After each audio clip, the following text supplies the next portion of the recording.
Hey, it's Mike. Thanks for tuning back in. Today's Thursday. It is my last day in Palm Springs or Palm Desert or Desert Springs.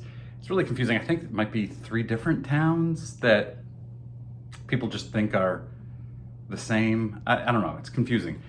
But stunning views of the mountains that surround, I guess it's a valley here. It's my first time out here. I've been to California a few times, but this is my first time in Palm Springs.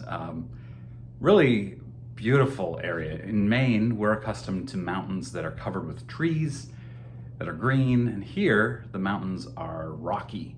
So really cool, nice, different view for me. So last night I caught an Uber down to OMG Collectibles downtown here. It's less than 3 miles from my hotel. My Uber driver was excited that I was going to OMG Collectibles. He goes there. He is a football card investor, and he does prospecting of football players. So we talked about that quite a bit on the way down. It's like even though it's only 3 miles away, it's about a 10-minute drive. And he was asking me for tips, and I was like, I don't do football, and I also don't do prospecting. And so he asked me what I do, and I said, I'm a collector. I collect cards, I don't sell them. And he literally whipped his head around while driving down the road, and like his whole upper half of his body was turned facing me, and he looked at me and he said, "What do you mean you don't sell cards?" I said, "I'm a collector. I have a collection of cards and I keep them." And he's like, "Tell me about that." It boggled his mind, which was really fascinating and kind of fun. And he buys cards on guys in hopes that they go up in the short term so he can sell them and make a profit. A lot of people do that. It's a major part of the hobby. And I tried to explain to him, or I did explain to him, that's not for me. It's a lot of risk, and I don't like selling cards. I inevitably end up regretting selling a card unless I have a duplicate or unless I'm confident it will never become part of my collection again. Like my hobby changes. So OMG Collectibles and Sports Cards, really cool hobby shop. I mean, they have everything. They had hundreds and hundreds of Funko Pops, and I'm not into Funko Pops, but it's cool to look at them.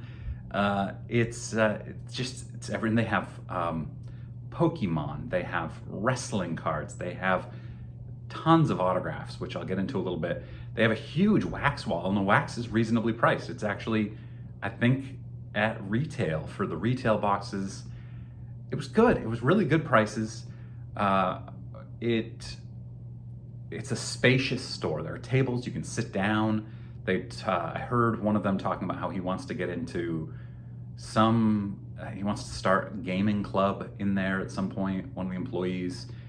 It was a really nice shop, and they have so many autographs and unique autographs too. Like they had a Nomar Garciaparra credit card slip signed by Nomar in a PSA DNA slab, stuff like that. They had a Beckett Golf issue signed by Tiger Woods.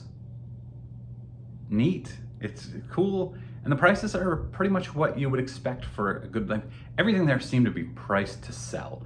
They're not trying to bring in things, and if it's going for $500 on eBay, they're not pricing it at $1,000 and hoping somebody comes in eventually to sell it. They're pricing it at $500 or maybe even a little bit less. It seems to me like they want to turn merchandise over quickly.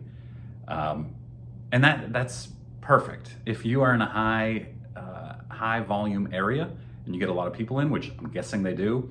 I didn't realize that Coachella happens in Palm Springs, and my Uber driver on the way back told me that they get 150,000 tourists for each weekend of Coachella.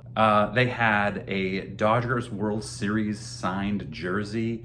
They had so many jerseys of major players signed, and they're beautifully framed for the most part with other displays as part of it. Steph Curry, Tom Brady, TB12 in a Patriots jersey, Ken Griffey Jr., Giannis Antetokounmpo. They had a 2005 Masters flag, and I love those Masters flags when you can get them autographed.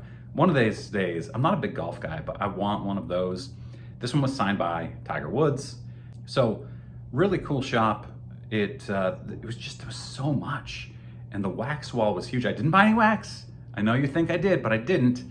They had a very small selection of vintage. So a couple of small complaints about this shop, very little vintage. There was a very small box of vintage basketball and a very, very small box of vintage baseball. And another complaint is that they only had one employee, and there was another guy out in the back, but he wasn't available to help for some reason. And the place is packed. There's like a dozen people in the store, and this one guy, you have to wait for him to be available. And for me to get into the vintage, I needed to wait for him to be available because it's behind a locked glass case, or it's in a locked glass case. So I waited a good 10 or 15 minutes before he could come over and help me out. There's also not enough singles. When you are priced to sell, like this company is, you're selling a lot. And they didn't seem to be able to keep up with that demand because there was a lot of blank spots in all the display cases where they had sold things and then not put things back in to replace them. So it's there's a lot of singles, don't get me wrong, but almost no vintage singles. It's all ultra modern. They did have a nice box of a dollar box, and I got a handful of cards out of the dollar box, but it was small. It was only baseball, I think. I'm trying to remember that now. This was yesterday. So great shop. I'm going to show you what I got. I got this. Let's see if you can see. Yeah. So Japan's Finest. This is Topps, Shohei, and Ichiro. This was in the dollar box. Pretty cool card. Juan Soto 2017 Bowman. Didn't have this. I've got a pretty big, well, no, it's not really that big. I have dozens of Soto cards, lots of his rookies, most of his rookies. But this is a 2017 Bowman, so before his rookie. Didn't have it.